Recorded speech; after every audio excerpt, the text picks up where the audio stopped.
Okay, let's run.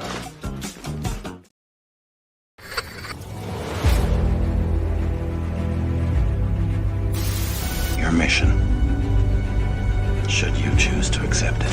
It's a quest. It's a quest for fun. Well, The Rock says, why don't we just cut right to the chase? Okay, now he wants to get together. Well, he wants to talk. I want you to do me a favor. I want you to tell all your friends about me. It's showtime, folks! What are you?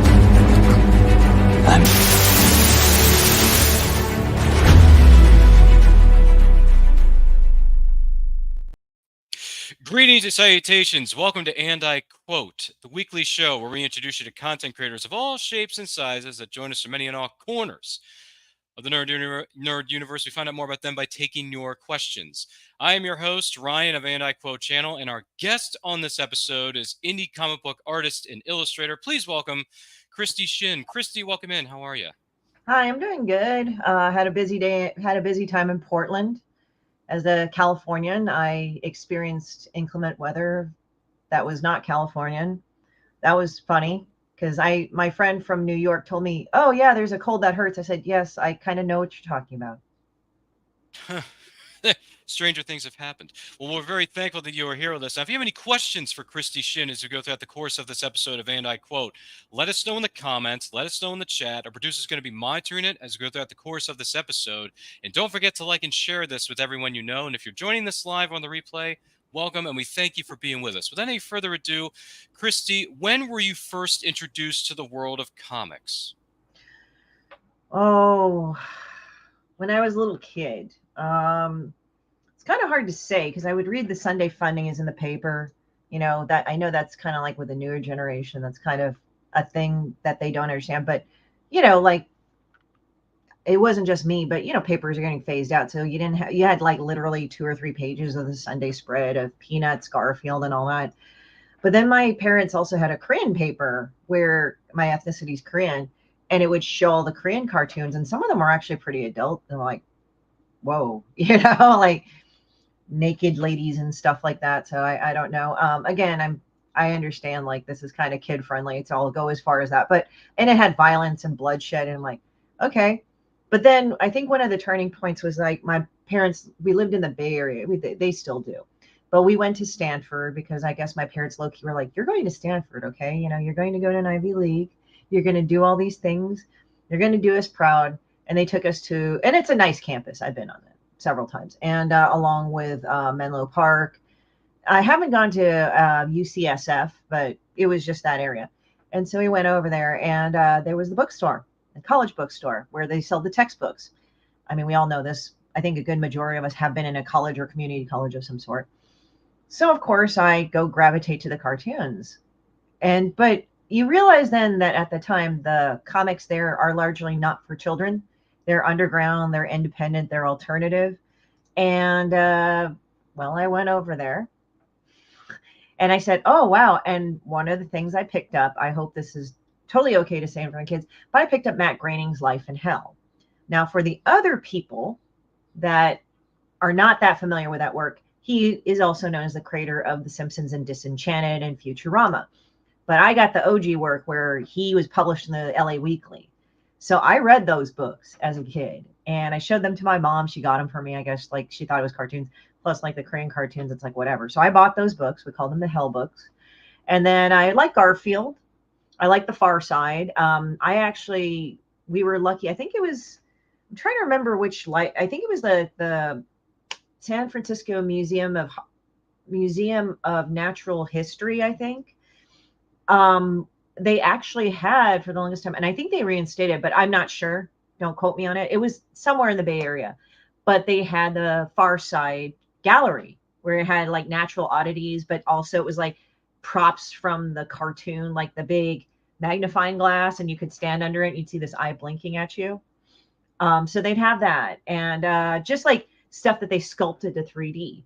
But my mom would always take us to the Museum of Art and all that. You know, she took us to a lot of things, even in Stanford when they showed Leland Stanford's son, who died at a fairly young age.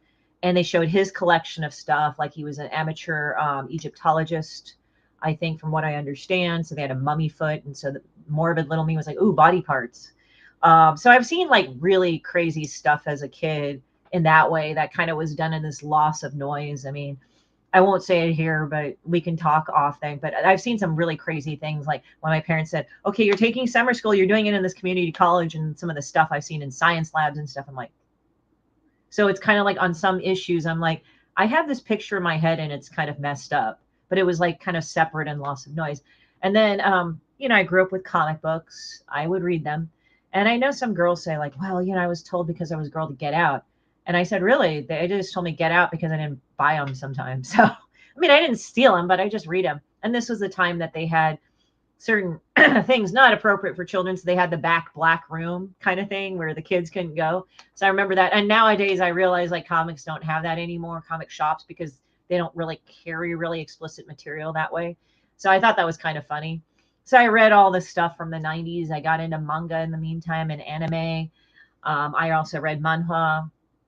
And then I would draw a lot. And my parents thought, oh, you're going to be an artist. But my dad would kind of my parents would go like, why are you drawing comics all the time and stuff like that? So, but I got my art career. I did art through UCSB, UC Santa Barbara. I have a degree, a Bachelor of Science it's right here, but Bachelor of Science in our art studio, which was a multimedia multidisciplinary thing. So I got to do at the time web design plus graphic design plus fine art. I went through all the colleges of it because I'm trying to remember what it was. They had the regular college and then they had the art college, and I wanted to try the art college for a while and went back to the regular college. And then I also minored in film. I also majored in film. So I was a double major in film studies. So in other words, your resume is 6 miles longer than the average person. That's great. Thanks for making us feel so small and weak compared to you. It's it's all good. It's all fun and games around here. So you mentioned Matt Groening in The Simpsons and all that. So I'm just curious, favorite Simpsons character or favorite Simpsons episode? Do you have one? Well, I mean, I like Bart, and I like the thing where his dad is strangling him. And I went up to my dad and I said, oh, that's you with me. He said, what? He was upset. But I was a kid, but I just thought because Homer kind of looked like my dad. Oh, wow. Really? But my dad wasn't as chubby or pudgy, and he wasn't didn't have a penchant for sweets as Homer did, or butter or grease. He was actually a pretty healthy eater. He's still a pretty healthy eater, but I feel kind of bad now because some of the stuff I've said is like, oh man, I shouldn't have said that. He doesn't hang out at the local tavern with his boys every night. He actually wasn't like that. My dad's not like that. Not he like was Homer. Very much a family man. Like he'd come home late, but he had to commute. That's why. Sure. Like he had to commute from San Francisco, so that's a bit of a commute. And back then, it wasn't as bad as it is now, but it's still a bit of a commute. Yeah, like you take the BART and all this other stuff, and then you take your car. But yeah, it was kind of a pain, everything. But my dad did actually work in nuclear reactors, but he designed them. Oh my. Maybe that's also the allegory too, because like that Homer was the closest thing to my dad because he worked in a reactor, but he was kind of like a lever puller. My dad actually designed the things. Wow. Some shocking similarities between The Simpsons and Christie Shinn's real life people.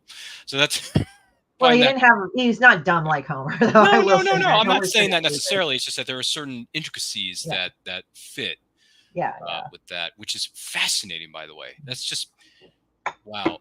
Just a quick sidebar here, if you don't mind me asking. Have you met any of the voice actors or actresses from Simpsons at all? I haven't yet. I'm kind of weird about celebrity, and I'm not trying to say this to poo-poo anybody, but it's sort of weird because I kind of am so into creating my own stuff. I rarely fangirl over anybody. Like I don't. I mean, and like I notice what they do, but it's like, oh yeah, that's cool. But I don't do this pedestaling thing. I mean, don't get me wrong. Like if I met Salvador Dali, the dude's dead anyway, but I'd be like, oh man, that guy, he's legendary or something. I did meet Art Spiegelman. He was a very nice guy, very sweet. And I met a few people. Let's see, I think I met Peter Kalamas. We hung out at a con. He's the original voice of Goku. Very nice guy, very nice guy. Andy McAfee, I didn't really watch The Land Before Time, but I think her name was Tara, the baby Triceratops, I believe. She's a very nice lady too. I met a lot of people, but it's like one of those things, like it kind of isn't this huge thing in my head to do.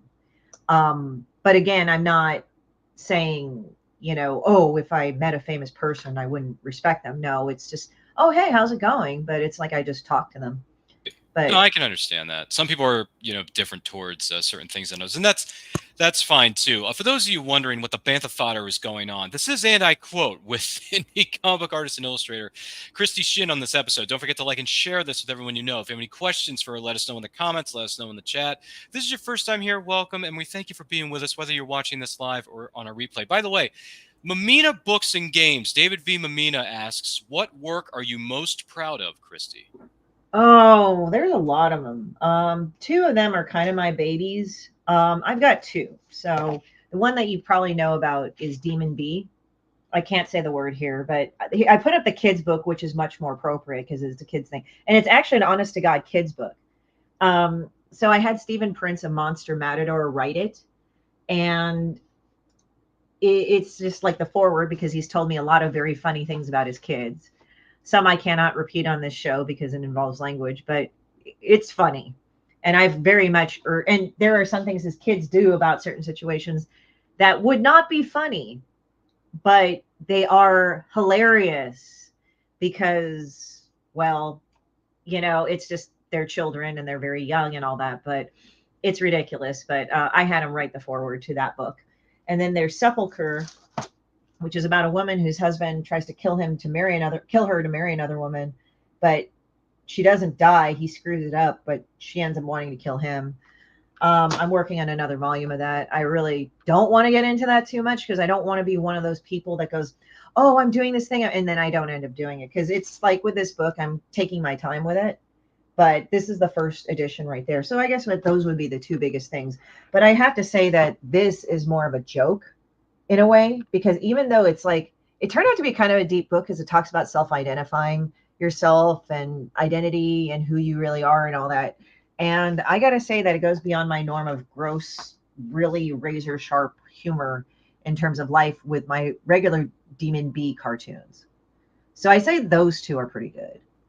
I'm pretty happy.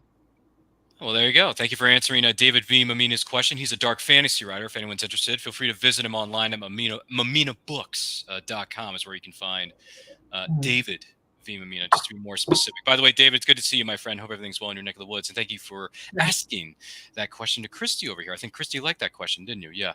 Yeah. So, nice to meet you, by the way. It's cool, Another indie writer himself. And David's doing quite well, I should say. His website is something to, what's the word we used, David? Something to behold, wonders to be, I don't know. That's what I thought about it. Yeah, that's what I figured. Let me know what we said about that, David, in the comments. I'm just throwing that out there. But aside from that, what would you say are some of your favorite non-comic book based movies or TV series, past or present?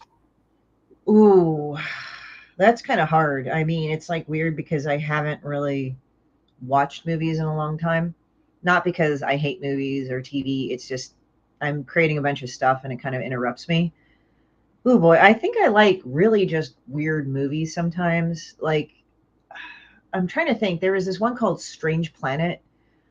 That like it's this weird avant-garde cartoon. It's French. It was made in the 60s and it's about blue people and stuff. And I was just watching that. I'm trying to think. Jodorowsky. I've seen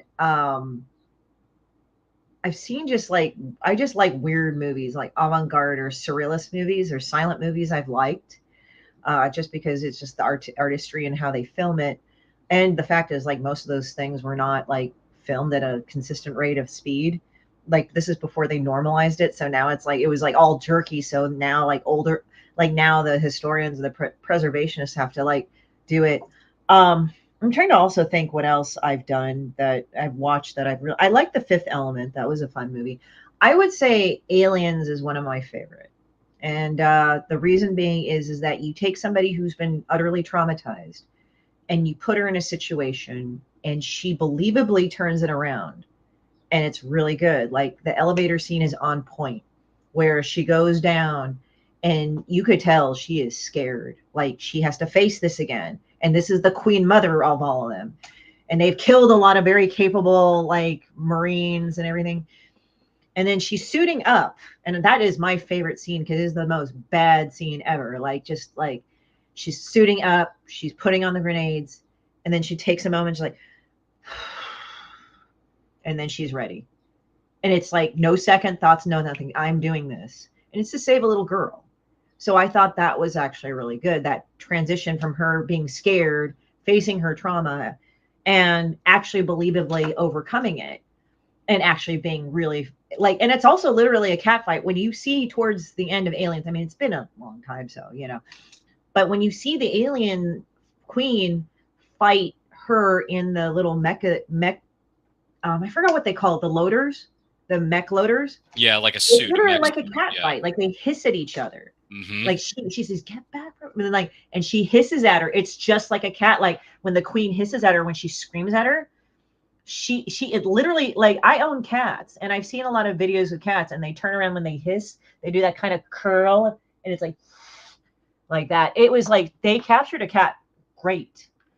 I mean, there's cinematography and the story writing was awesome. And I also like Giger or Geiger. I don't know how you would pronounce it. Swiss-like. H.R. Geiger. He designed the Xenomorphs. And he's one of my favorite artists, too. It's not just because I dress in black. It's funny. I just like a whole range of artists. And it's funny because one of my friends pointed out, like, with some of the cover art contests, people make the mistake, like, let's say, you know, now they have Spoduary, right, going on, or it's almost at it. And I participated in that, and I just drew whatever because I felt like it. But a lot of times it's not like they're just necessarily looking for new talent, but they're looking for people. They're just looking to see what people can do. And a lot of people, they say they make the mistake of like just drawing them in the exact same style. It's like, no, it's like they're looking for what's out there. I mean, they may have a range or something, but you know, they're artists too. They have, like, I may like Geiger, but Dolly is a little different. And I like Mark Chagall. And if you've ever looked at Mark Chagall, he's very dreamlike, and he talks, and you know, his background is Jewish. And so there's a lot of Judaistic iconography in there, as well as, I think it's Ashkenazi. He was Ashkenazi Jew. So it's like the Eastern European community there, and the artwork there. There was a forest lawn. They have an art museum at one of the forest lawns. So I went up there, and they actually had his drawings. So I thought that was pretty cool. So I actually like Chagall, Picasso. Like, that's a very guy with a wide range of styles. I mean, a lot of the surrealists, you look at Matisse, who's very colorful. You look at Michelangelo and Leonardo and all those other guys. And Van Gogh. So it's like, even though I'm one artist and I draw a certain way, that doesn't mean that I am stuck to just H.R. Geiger. Like, that's not what I'm stuck at. I love him, but I like a wide range. So with Todd McFarlane, I'm sure he's the same way. Like, he will like a wide range. Like, there were things that I had stuff liked that I didn't think would fit like with a traditional thing, but it worked out. Like, there was one, like, they had Gunslinger Spawn, and he was Gunslinger Spawn, and he's supposed to be the Old West Spawn. So in a way, it's kind of similar to The Crow. Now, the premise is slightly different, where you have the Crow, where the Crow is the spirit of vengeance. He's there to correct an injustice with people killed in the worst way possible. And what James O'Barr did back in the days when I read a lot of comics, I still read some comics, but as a creator, I create mine. That's kind of the paragon, or what is the paradox you get. Like, when you become a creator, you don't read as much as you'd like to. But Eric Draven, the Crow that we're most familiar with, is only one. But there's other story arcs that he's done. Like, I think he's done up to 4. He might have done more. But how he does the Crow, how they're consistent, is even though it's different per person. Like, there was one, the last one I read was a dead DEA agent. She was pregnant when she got killed, and her face was painted white, and then there was a shot of the crow across her face. Like, everybody is slightly different, but they all have the motif of the crow on some level. And with Spawn, it seems like every generation, like, you had medieval Spawn. Now, I think it was Callistrogo. Then you had Spawn Al Simmons, right? Al Simmons, I get it confused with Timmons. I don't know why. Al Simmons, who's like a merc, Navy SEAL secret op. And he's the modern day one. And then I think the newer one that they came out with was a Scorched one with Jessica Priest. But the second one was Gunslinger Spawn. and Gunslinger spawns in the West, Wild West, and each of them had their own story arc of like they got killed and it was messed up how they got killed or had to make the deal with the devil, and then they came back to be redeemed, or they're on their way to redemption, or they're fighting against hell, even though they were recruited by hell. But what was interesting is that with Gunslinger, one of the covers that I did, it's on my Instagram, but I really like looking up folk saints, the occult and things like that. And one of the folk saints that you learn about is Santa Muerte. Now, she's Chicano, like Mexican, there's Mexican, Latino, Hispanic. So Mexican, Chicano. She's kind of based off from what I've read about it, like I think it's the Mayan death goddess's wife, but she's Mayan death goddess's husband, wife. Mayan death god's wife, but she's also a Mayan death goddess or an Aztec death goddess, one of the two. I apologize if I get confused. But she's derived from that. The Catholic Church does not officially recognize her, but she's also known as Holy Death, and she is the patron saint of criminals, people of ill repute, let's say, because I won't get into all of them, but criminals. But it's sort of like even the poor and the outcast and everything. She's not recognized as officially part of the Catholic Church, which is funny because I think that Our Lady of Guadalupe is. And so I used both motifs to kind of do two covers. And the first one with Gunslinger, I just had Santa Muerte hold him. And it was kind of strange because it was sort of like she's portrayed like as a woman with a sugar skull or just like as a skull. And she's also known as, I think, the bony lady or the skinny lady. So they like that. And then the other one was him kind of like in a coffin. So coffin and casket people, morbid description is coffin has the shoulders right there, and casket is more box-like with the midway open. So that's what casket is more modern. Coffin is that. So I had him in the Old West coffin, but the background was like the Our Lady of Guadalupe. And they like both of them. So it's just sort of like one of those things that I took and did it. But yeah, so it's like, you just see common motifs and everything. So I know I went on this whole long tangent about it, but yeah, but The Crow, it's based, there's a movie based off it, but I was trying to avoid that. But Aliens was good. And the comic was actually derived very well from that. And I got mad at Alien 3 because Alien 3 screwed everything up because they had this rich storyline of, the aliens and the predators, and they had this cool story arc. And now I don't know if it was from the movie itself, but I know the comics pushed it where the predators genetically engineered the aliens to be the perfect prey so they could hunt them. So that's why they would deploy them on a planet randomly. They would, be parasitic. They'd go in and birth out, and then the predators would hunt them as a coming of age thing. So it was sort of, but that's why I got mad at the AVP movies, because I'm like, you guys just screwed this up.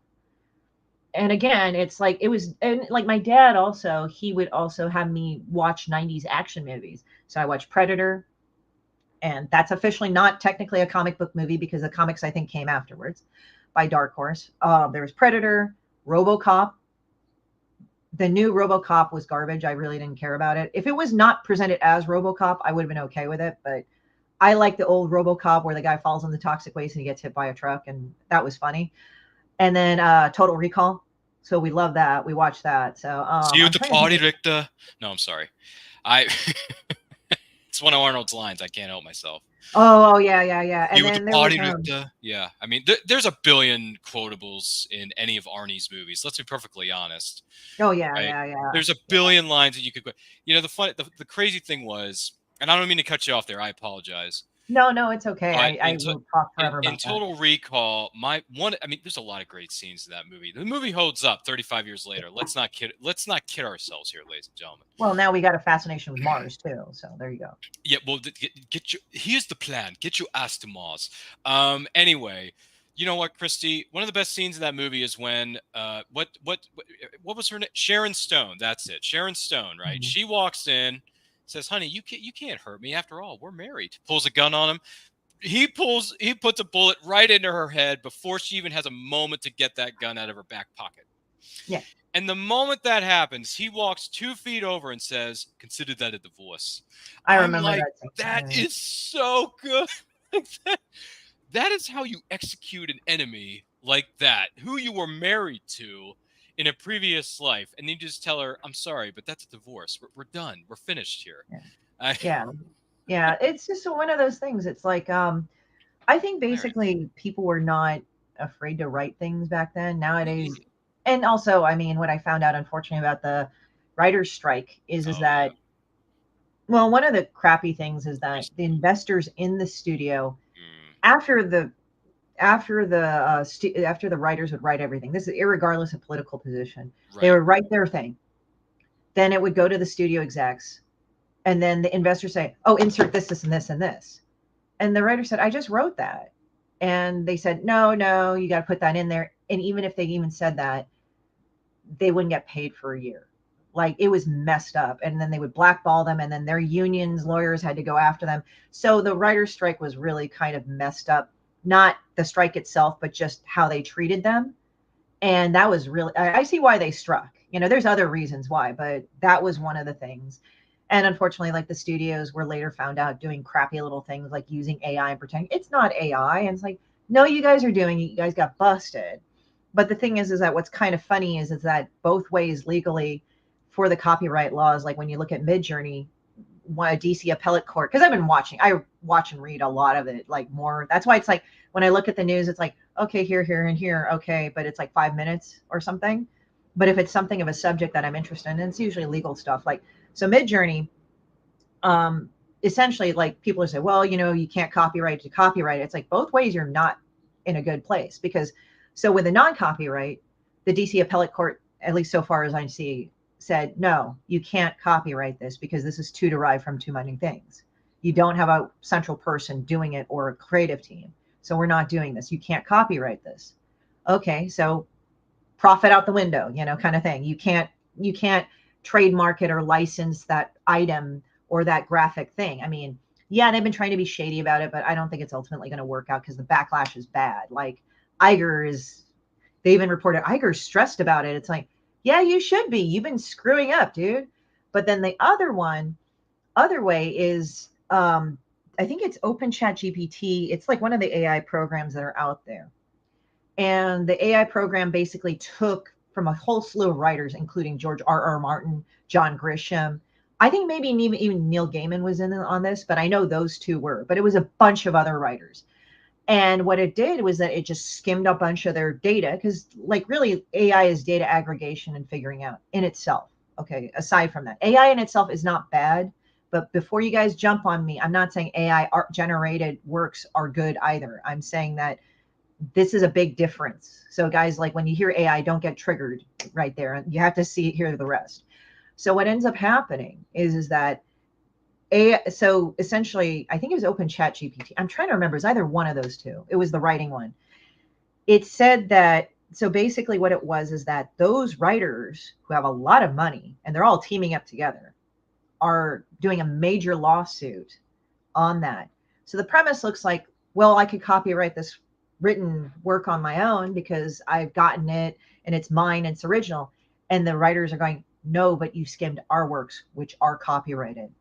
So if you can argue AI writing at least can be copyrighted, then you're going to need to pay all those other people you skimmed off of, because you're infringing on their copyright too. You have to give them credit. So it looks like either way, AI generated works and trying to pass it off as your own is not going to go good either way. You can't make money off of it. Or if you do, you're going to have to give them the piper.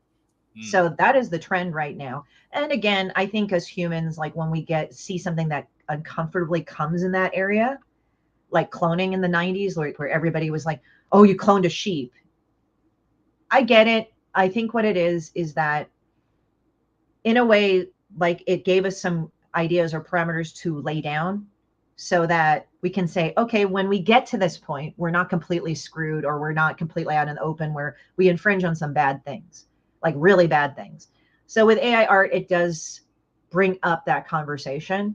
And I think it's good that it's debated. The negative part is that I have seen other people witch hunt some other artists, which is not really warranted to do that. At least as an artist or a visual artist, you can kind of tell which is AI generated or not. There's certain little things I can't really tell you because it's they're nuanced, but it's just, you can kind of tell. And But I've seen that negative part of it too, which is not good.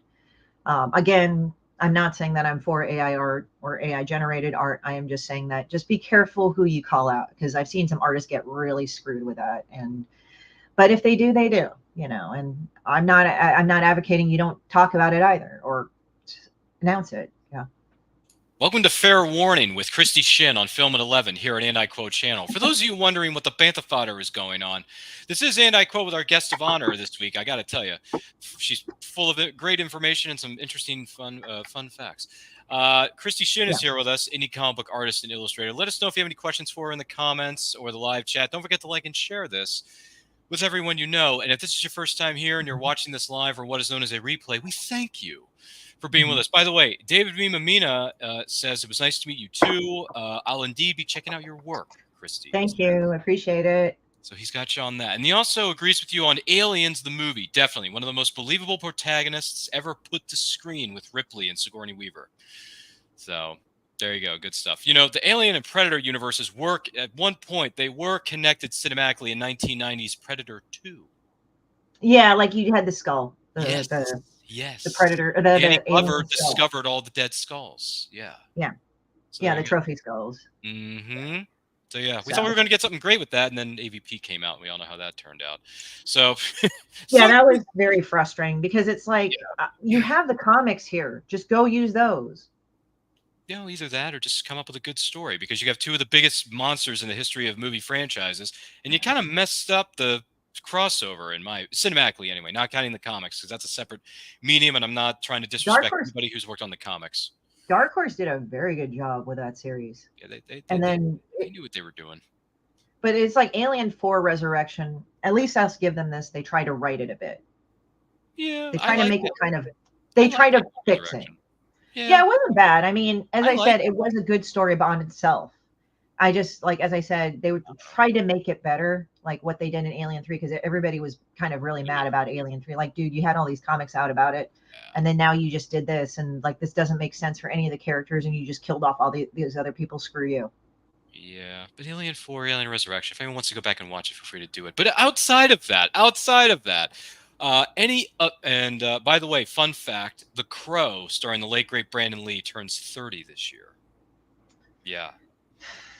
And we will be doing an anniversary watch-along for that on this channel, And I Quote channel, so stay tuned for that. We will be celebrating the greatness that is 1994's The Crow with the late, great Brandon Lee. So that was very much a popular movie. Actually, the soundtrack still holds up. Like, I went to the Violent Femmes concert and I listened to Color Me once, and that was awesome. Did you? Wow. Like, if you ever need to hear a song about depression, that is a good song. Wow. Okay, we're getting deep here on this episode, as if we haven't already. But no, I know it's for kids, but hey, kids can have a capability of being deep. No, it's fine. No, it's completely fine. It's completely fine. We all express our emotions in very different ways, so nothing wrong with that. And by the way, music is the language of the soul, so I don't find anything wrong with music, for the most part. No, I get you. Yeah, exactly. But if anyone hasn't seen The Crow yet, feel free to check out that movie, because it turns 30 later this year.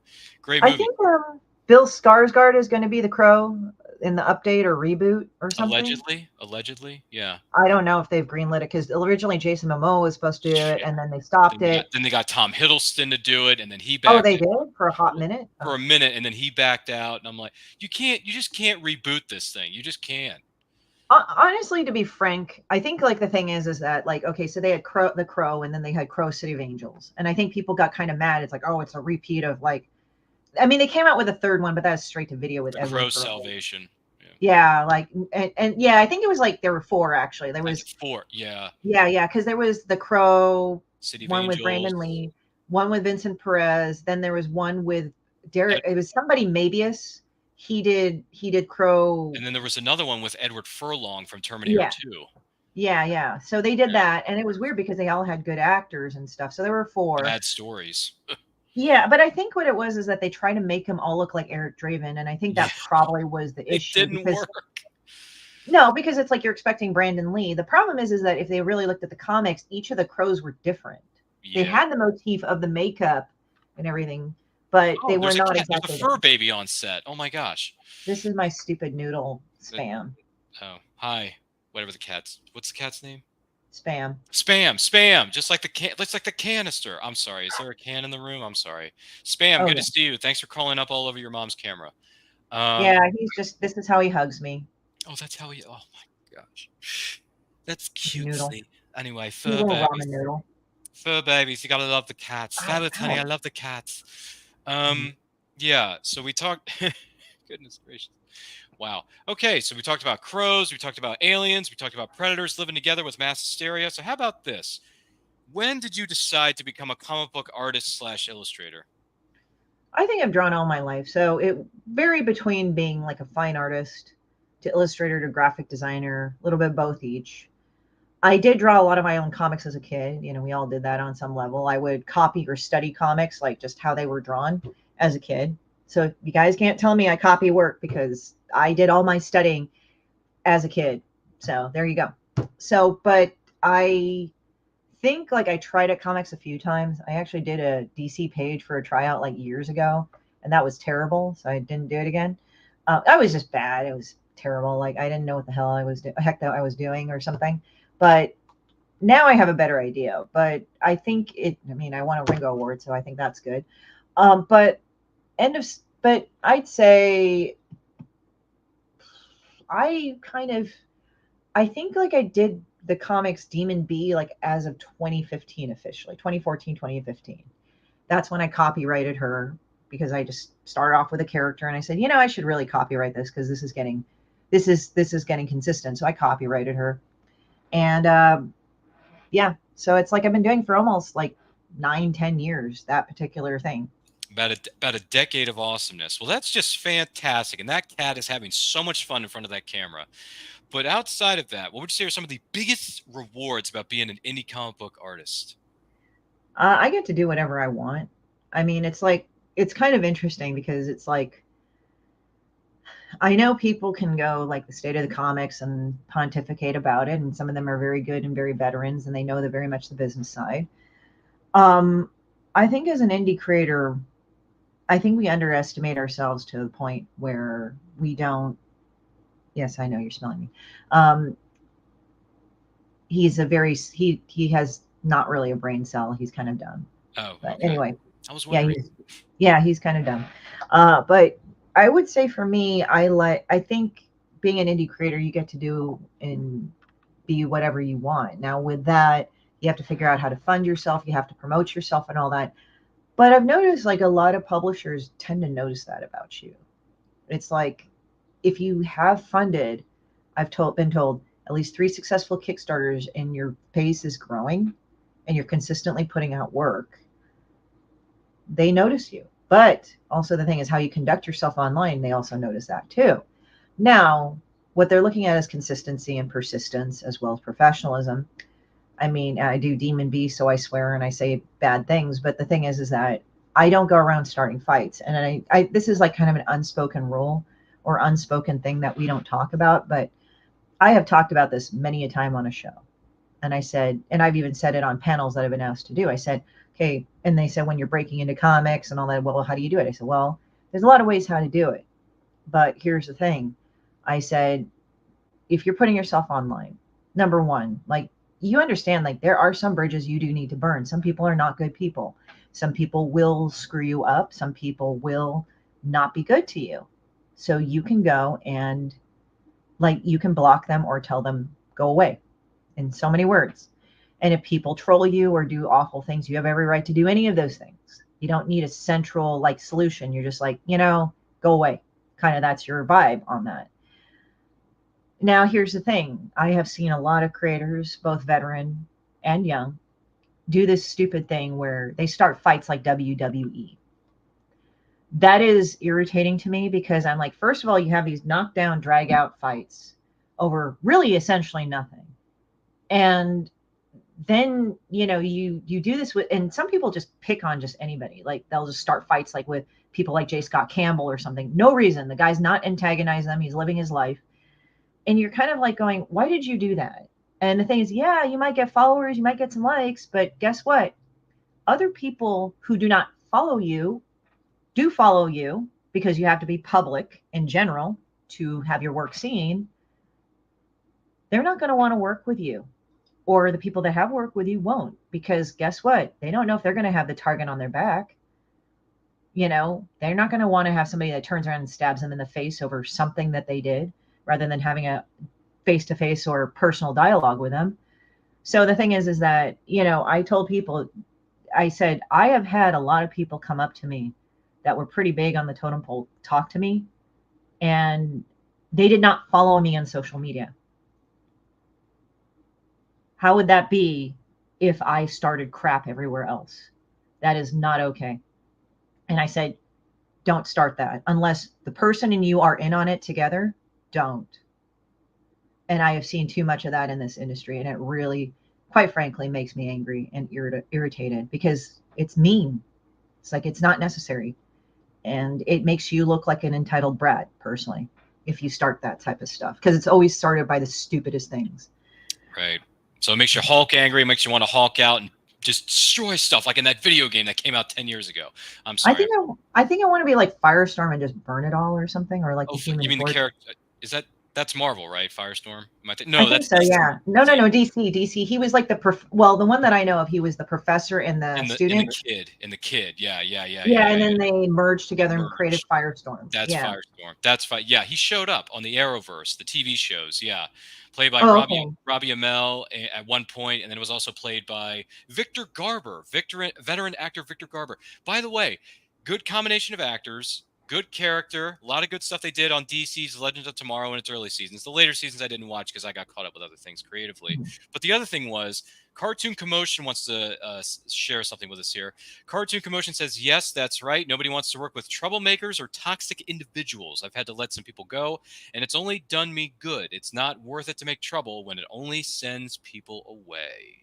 You have no idea how many opportunities I have seen wasted by somebody doing that.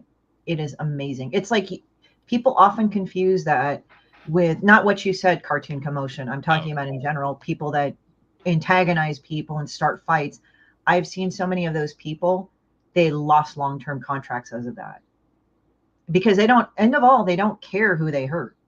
And it's really bad. Like, it's one thing to get into a debate or argument over something you really care about. But in reality, a lot of these things, these people don't care about the issue. They just want the traction and the clout and everything, which also disgusts me, because it's like, as I said, we all want to be validated externally on some level. There's nothing wrong with that. We all do. It's just when you get to the point where you are so blind of who you start striking out at, that it gets ridiculous. And I don't like it. It's just, I see that person and I'm just turned off. It's like, you know, I thought your artwork was good, but I don't really want to get to know you. You're really a terrible person. Now, I know that brings up a thing like, well, Picasso was a terrible person. How come you like his work? I said, number one, the guy's dead. Number two, I know he was a jerk. Number three, I can at least appreciate his skill as an artist. And I'm not telling you go cancel the guy or not. That's up to you. But my personal judgment call was like, this person is screaming at me and I'm not even involved in this. And even though they're not per se screaming at me, it's loud enough for me to not want to be around them. A lot of mic drop moments being featured here with our guest of honor, known as Christie Shinn, on this episode. I guess I just don't like being bothered. I don't know. Maybe I don't like being bothered. Just get out of my office. Anyway, this is And I Quote with special guest Christie Shinn. Don't forget to like and share this with everyone you know. If you have any questions for her, by all means, and I do mean this, by all means, let us know in the comments, let us know in the chat. If you're joining this live or what is known as a replay, thank you for being with us. We cannot do this without you. And by the way, feel free to check out our good friend over there at Cartoon Commotion. He's got some good stuff going on his channel. A lot of great things he's doing for the content community. So you're welcome, Cade. You're welcome. So on the flip side of the coin, because you hinted at this a moment ago, are there any other things that you would consider to be challenges about being an indie comic book artist? Any other challenges? I would say money and distribution are the two big challenging things. There are ways around it. You have Global Comics. I'm affiliated with Global Comics, so that's why I'm going to say, hey guys, shout out. You can do the online thing. You could also do Webtoon. They have a good platform, but the marketing is entirely all yours. Patreon is kind of like one of those things you really have to grind to get up to, and that's been a challenge for me. I have my own personal store where I sign my books. So, you know, I publish through KDP. Sorry, I print through KDP. But I do not go through Amazon because it gets too swamped in terms of advertising. Just go ahead and buy the books from me. You'll get them at the same price as you do Amazon pretty much, except you will get it signed because Amazon will only send you the unsigned stuff, but I will sign it. You just pay shipping and handling. That's pretty much it. No extra for the thing. And also I offer much more of my personal stuff on the site. I find it easier to do it that way. Yeah. Oh, well, that's excellent. Fantastic. Congratulations on that. Cartoon Commotion says, thanks for the shout out, Ryan. You're welcome, Cartoon Commotion. Say hi to Jiggy, your pet pig, digital pet pig, I should say. It's a thing on his channel. You can find out more about Is he it. a Vietnamese potbelly pig?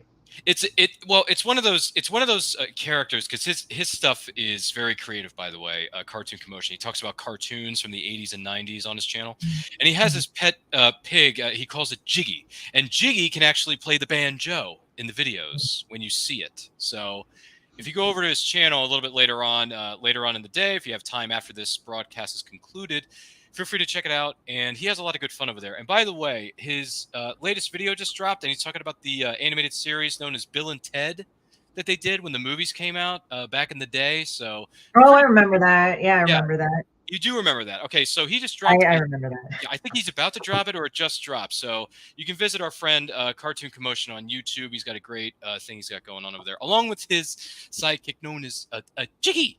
So you're welcome.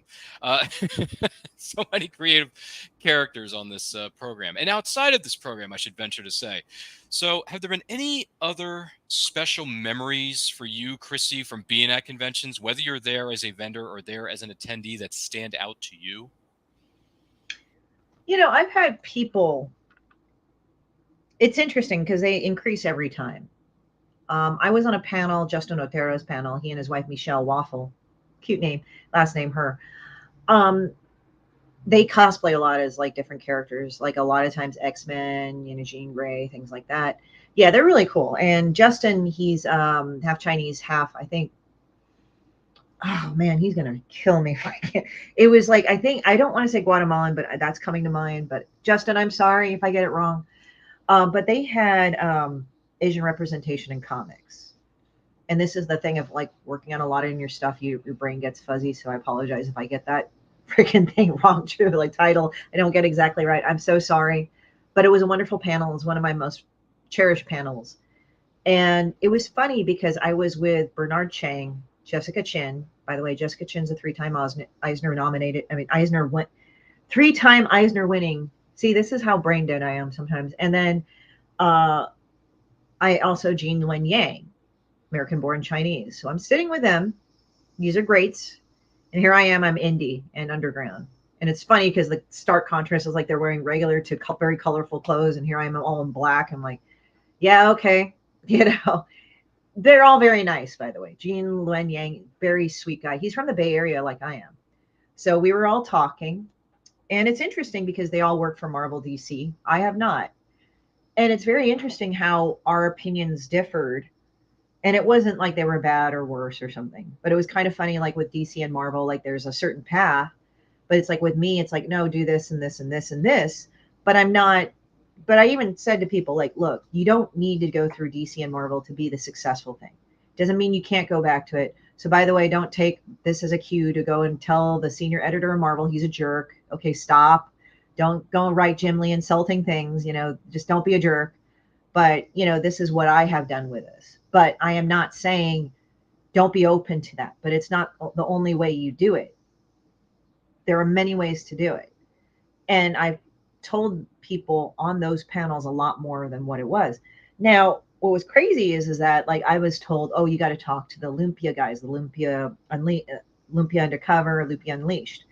And I was being told, talk to them because I do an event called Asian Invasion. And it's like a list of comic creators. I started in LA. It's small, but they asked me to do it in NorCal. So we're going to try to do it in NorCal again.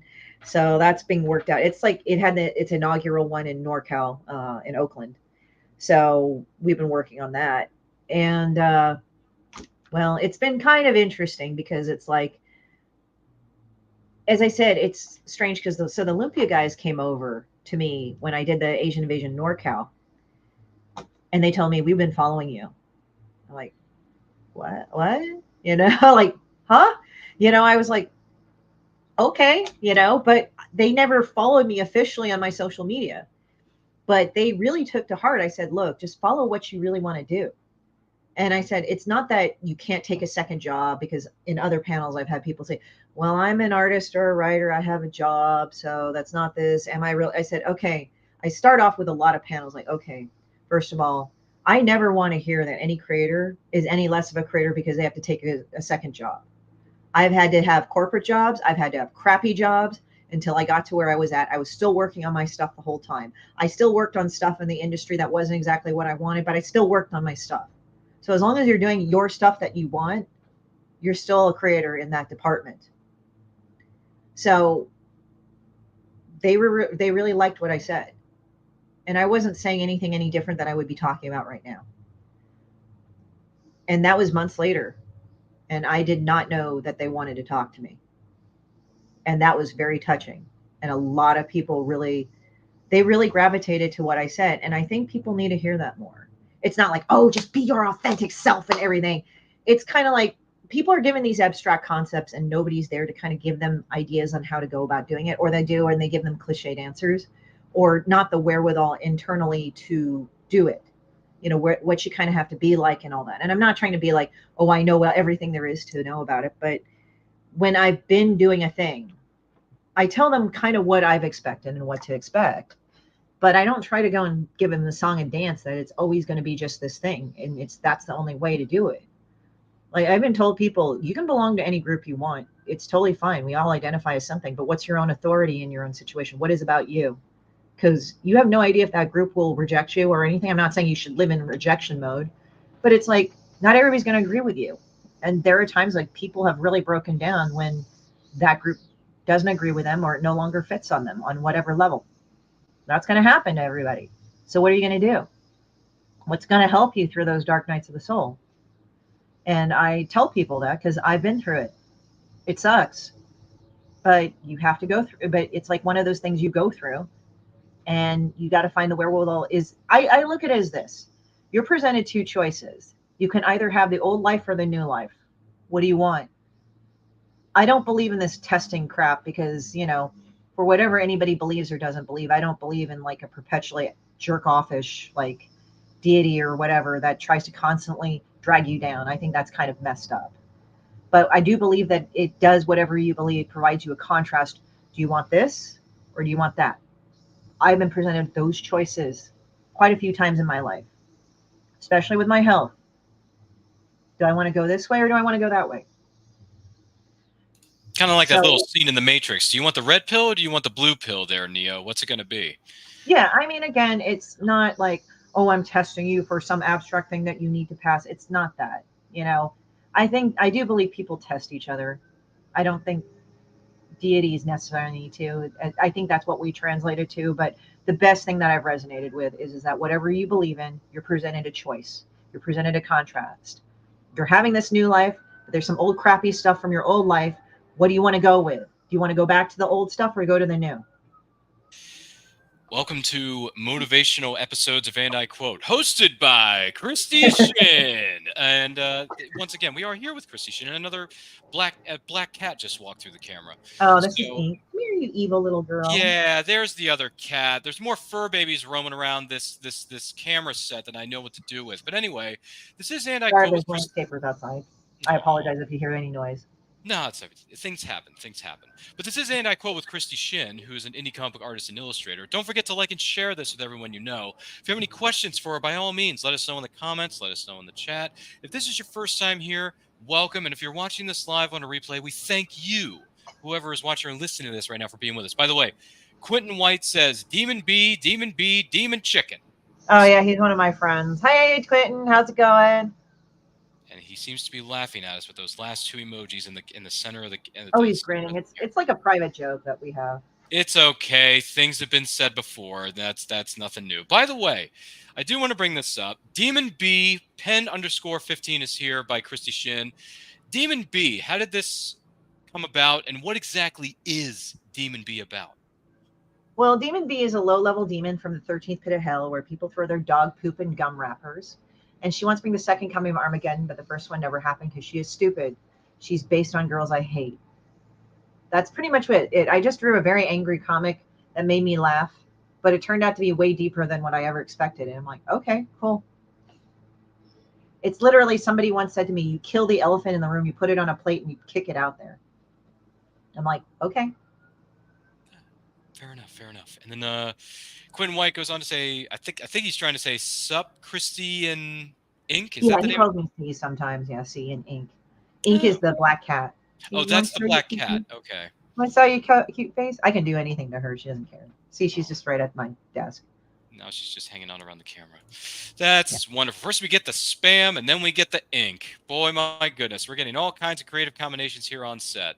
And I have no problem looking at cats because cats are awesome, so I don't have an issue with that. At least I don't. If someone else does, hey, to each their own. You like what you like. You do you. That's the point. But anyway, I do want to let you know something really special, that this episode of And I Quote, and every episode of And I Quote, is indeed powered by our good friends at Poddex. Now check this out, Ink, or Spam, or whoever else is in the background of that camera. Poddex are the hottest new tool for podcasters looking to have more meaningful conversations or gamify their podcast. Simply shuffle up, you ask a question, and you have the content roll. You can get yours today at poddex.com and use that promo code Ryan10, that's RYAN10, for 10% off your order. So thank you to our good friends at Poddex. So Poddex wants to know, well, let's see here. Quinn White says, I'm doing good. I'm working on my sketchbook as usual. So there you go. Well done, Quentin. Well done. So Poddex wants to know, Christie, if you are designing what is known as your own fragrance to represent you, what would you call it? Ooh, that would be kind of, I don't know if I could say it on here, but I would just, I don't know, like, I think I would just do a demon bee fragrance. It would probably smell surprisingly good because for some reason, like, we made horrible drinks and yet some people won't still want to drink them. And I've actually tried all the cocktails. They were all awful, but they were a very nice brand of awful. So that was kind of funny.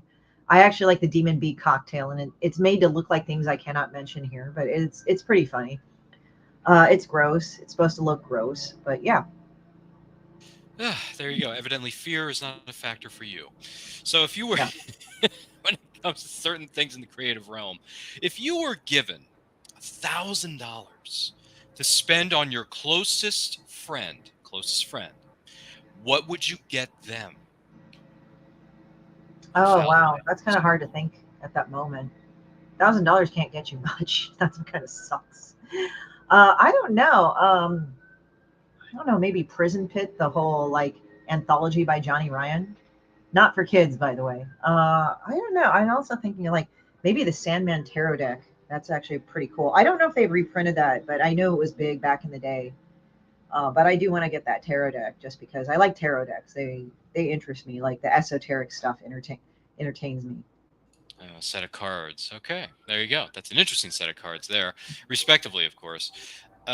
Would you accept what is known as a fatal mission in exchange for a lifetime of support for your family? I don't know. I'd have to think on that. It depends on what the mission is. Well, if you're teaming up with TC legend Tom Cruise and they say it's impossible, I mean, of course, if you're working with him, it's possible. I'll probably survive. Yeah. Yeah. Considering the guy's like, what, pushing 65 and he's still doing his own stunts, which is insane, by the way. Oh, yeah, he looks good. I mean, he's only starting to age. Yeah, it's cuckoo for Cocoa Puffs. Now, I have not seen the latest installment of Mission Impossible, which is known as Dead Reckoning. I haven't seen it yet, but people tell me it's just as good, if not better, than the last. So they just keep topping themselves with each installment of this franchise, which is not an easy thing to do, no matter how long you've been working in Hollywood. Because let me tell you, Hollywood can be very brutal. Right. From what I've been told, anyway. I've never specifically been to Hollywood, but I hear things. Anyway. Mm-hmm. I know people who live in California. These things happen. What's Spam and Ink have probably seen some weird stuff. So they're cats. They see everything. What was the best present that you ever received, Christie? Ooh, that's kind of hard to say too. And not that I don't like presents. Okay. No, it's not that I don't. I'm trying to remember because I appreciate every present I get. It's sort of like just nice. I don't know. I guess a car, but it was like the car I wanted. it wasn't like, oh, I just got a car, I'm happy. Like I've gotten cars before, like as a present for my family, and it's nice. I appreciate it. They're good cars, but the most recent present I got was a Reservoir Blue Prius, and that was beautiful because that was rare. Surprisingly, it's a rare car to find, and it's one of the nicest cars I've ever had. And it's just nice. It has leather interior and things like that, and it's just, but it's not just all the nice perks. It's just I like the car. It's blue, the shape, the interior is perfect. Yeah. You just like I just like everything about the car. You like everything about the car. That's Yeah, and it's like that's one of the rare times I've ever liked everything about a friggin' car.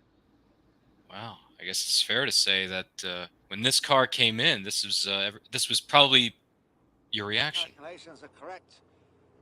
When this baby hits 88 miles per hour, you're gonna see some serious shit. Yeah. You Yeah. know? I mean, I like it. It's a Yeah. great car. It's gas economical. The shape is beautiful. It's like it's like a sports car, but it's actually very practical. Because it's like for me, it's like sports cars are sexy looking, sports cars are nice. I don't want a clunky looking car. I No. want something that looks fashionable and nice. But what I like about it is like got enough practicality, and if I need to go to a convention, I can carry stuff in it Oh, without that's like a big hatchback thing. yeah. So that's what I like about it. Good amount of space. That's very important. Anyone who's traveling for Comic Cons, make sure you have plenty of space in your vehicle, no matter what you're driving. That's perfectly Yes. acceptable. So make sure you have plenty of space for your stuff.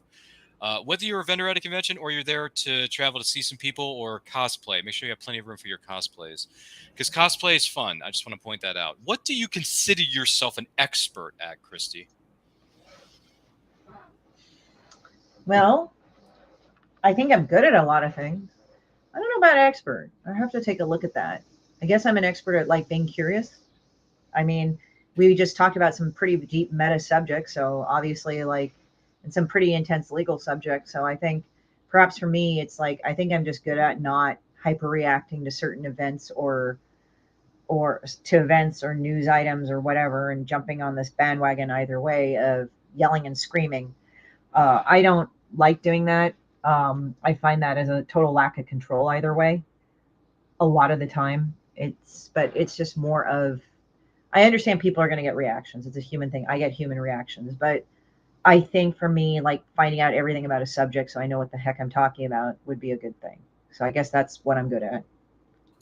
There you go. Nothing wrong with that. And also, you're an expert at making the color black look just as good as Johnny Cash did back in the day. Well, So, yeah. Johnny Cash Yeah. wore black all the time, everywhere he went. So, Yeah. Well, he was known as the Man in Black, so there you go. He was. Yeah. He was the man. But it was funny because he was like a total holy roller, which was hilarious. It is, isn't it? Isn't that Yeah, strange? well, like later in life, like at first he was wild, but then like Yeah. after he married June Carter, he actually chilled out. Yeah. Or Isn't he went in with her. Yeah, that's Yeah. strange, isn't it? I don't know. Did you ever see that Yeah. movie? Did you see the movie Walk the Line? Did you see that I movie? saw some of it. It's not a bad movie. I mean, it's like, I think past a certain point, you just get tired of doing stuff like that. Yeah. And you kind of want something bigger than yourself. And again, I'm not saying like, you got to convert to a certain religion. No. It's just you tend to think more about things. Because like when you're get young, older, it's like, like when you're a very young person, like in your 20s, like what is there to life and everything. There's But nothing. then like as you get older, like that kind of gets meaningless. Like it's sort of like when I say, like I enjoy alcohol in this way. I Mhm. enjoy a glass of wine. Yeah, and when you first like become 20 something or whatever country you're in and you're an adult and you're like, oh, I can drink without my parents, and you binge drink. And then you go and after you puke a few times when you start getting a hangover, you're like, this is kind of pointless after a while. And then you kind of realize like, I want to enjoy the alcohol. I don't want to drink any old swill that's there. So, for me, it's like, I want to enjoy my glass of wine. I want to enjoy the whiskey. And I have a limit because like past a certain point, yeah, it's nice to feel drunk, but I'll feel it the next morning. So it's sort of like, it's like, it's one of those things like you just kind of have to sit back and take things in. And that's where you're at this point. So. Yeah, when you get older, you tend to think about a lot of different things differently, and that's true. And I'm sure the cats are thinking the same thing by chiming out on that floor. By the way, Quentin White says, I've seen Mission Impossible Dead Reckoning, but I'm looking forward for part 2. Quentin, guess what? I'm looking forward to sitting down and binge watching both of those movies, man, because, dude, that franchise has got some really hot stuff in that thing. It really does. Right. By the way, Jody McPhee. It's been a while since we've Hey, seen Joe, you. how's it going? He says, great interviews so far. Jody McPhee, good to see you, my man. Hope everything's well in your neck of the woods, and I hope you're having a fantastical 2024. And we only hope that 2024 is a great year for not only Jody McPhee, but our guest here in the studio, known as Christie Shinn, and anyone else who may be watching or listening to this. I want to take this opportunity to say thank you to Christie Shinn for being our guest on this Thanks episode for having me.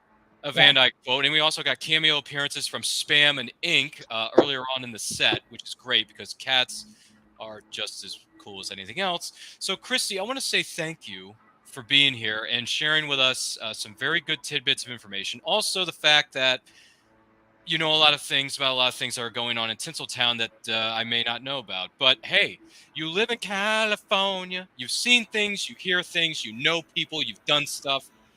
There's a lot of things going down in the state of California that perhaps I am not aware of who lives on the East Coast. With all due respect, East Coast and West Coast people can get along just as well as anyone else. Let's not fight and simmer over these things. But anyway, Christie, if someone is watching or listening to this and want to find out more about you and purchase a copy of your books, where is the best place to find you? Well, the best overall one is on my link tree, but it's www.horrortouriststudios.com. So you see Horror Tourist Studios down there in that doobly-doo. So just put it all in one word.com and you will be taken to my, hope you can hear me. My landscapers are rather loud. It is .com, and you will have links to my Patreon, my print store, my appearances, everything. Fantastic. Well, Christie, thank you so much for being here. It was great to see you, great to meet you, all that good stuff. And it's good to meet the cats too, because cats are awesome.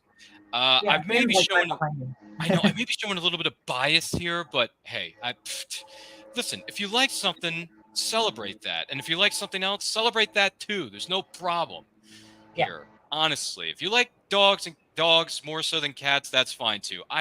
Listen, you do you, celebrate the person that's within you, and be the best version of yourself that you can, because there's only one person like you in the universe. So let's make it a good one, shall we? My name is Ryan of And I Quote Channel. Follow me on Twitter and Instagram at RyanRPM5. Check us out on all forms of social media. Great things are coming your way very soon. I do want to let you know that we are this close, Christie and company, this close to hitting the magical number of 1,000 subscribers.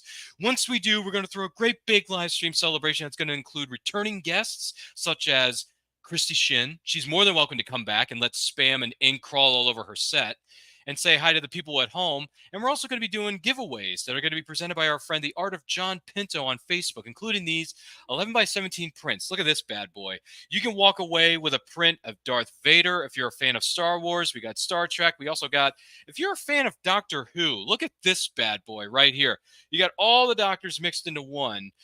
Here on this print. And we also got a lot of other great things. If you want to support the show, we have a Buy Me a Coffee/pizza link in the description below. Also, we have merch.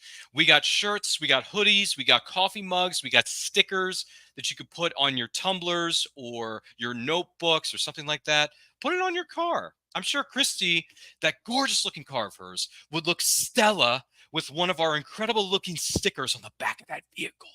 And all the links are located down in the description below. So make sure you check that out.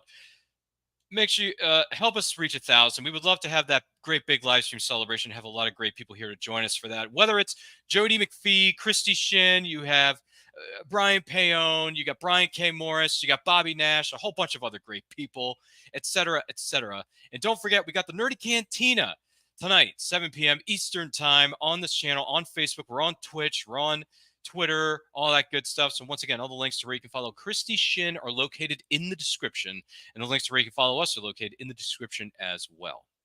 Once again, this is And I Quote. Don't forget to like, comment, share, subscribe, ring that bell to be notified our new videos go up or they go live. And remember, life is better when supporting independent content creators. Take a look. Famous Faces and Funnies in Melbourne, Florida is leading the way in pop culture fun. From comic books and graphic novels to Funko Pops and collector's items, Famous Faces and Funnies has it all. Rick Shea and the professional team at Famous Faces and Funnies are friendly and knowledgeable. Whether you're looking for toys, props, collector treasures, or a new comic book, Famous Faces and Funnies is your one-stop shop. To find Famous Faces and Funnies on Facebook and Twitter, just type at FFF Comics. Author Cindy Kep is writing on the edge. Books include Remnant in the Stars, The Loudest Actions, Lines of Succession, Mindstorm,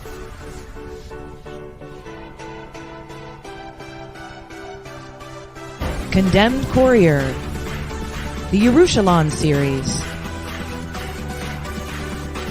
and Animal Eye.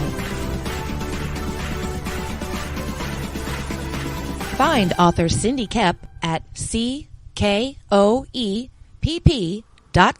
today.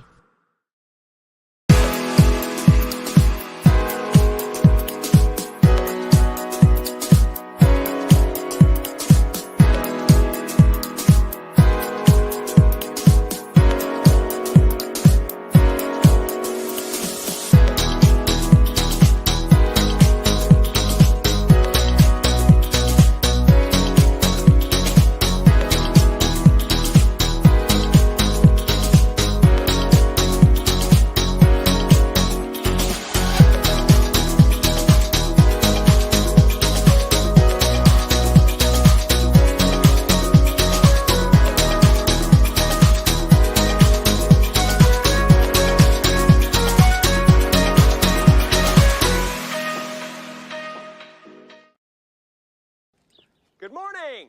Oh, and in case I don't see you, good afternoon, good evening, and good night.